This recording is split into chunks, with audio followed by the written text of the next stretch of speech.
This industry is one of the most dangerous industries out there. I have worked at oil refineries, petrochemical.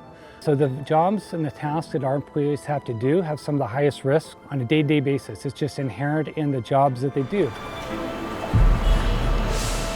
Climbing power poles, working with live lines with electricity. When they're working with primary electric energized lines, it is directly above them. And they're working in and around it, an accidental contact could be the difference between life and death. I knew that I was signing up for a dangerous job, working at heights, working with electricity. You understand what the dangers are, but you really don't fully comprehend what the dangers are until you're actually doing it. I realized that was a dangerous career. At that time, known an individual or two that unfortunately had got burned in a substation, and aware of a few accidents and what the risk factors were. And that's one of the reasons I came to Burbank, is I knew they had an extremely impressive training program.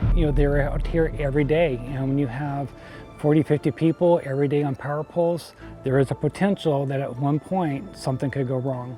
Day in and day out, we're usually touching 4,000 volts, a lot of times 12,000 volts. We keep customers in service while we perform maintenance on the lines. Keeping the line energized and working on those is just part of the daily operation. Knowing that you could end up working holiday weekends, night times, heat storms, rainstorms, windstorms. That's part of what it takes to be a line mechanic. For me, it's just a lot of pride.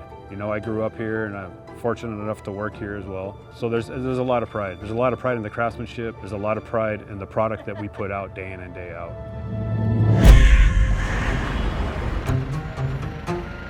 I think this job can be very dangerous. We're around heavy machinery all day. We're in trenches with 400-pound pieces of pipe swinging over our head.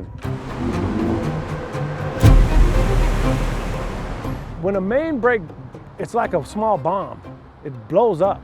Like there's two types of breaks on a main. It could be a radial crack, which is circular, or it could be a linear crack, which is the whole thing is split.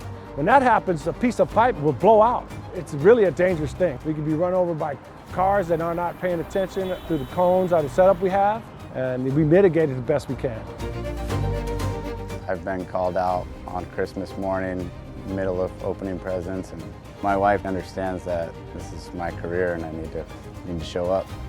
Like I said, I don't think my kids really realize the dangers that I deal with every day, but my wife does, and she just prays for me and trusts that I'll keep my head on a swivel out here and make it home at the end of the day.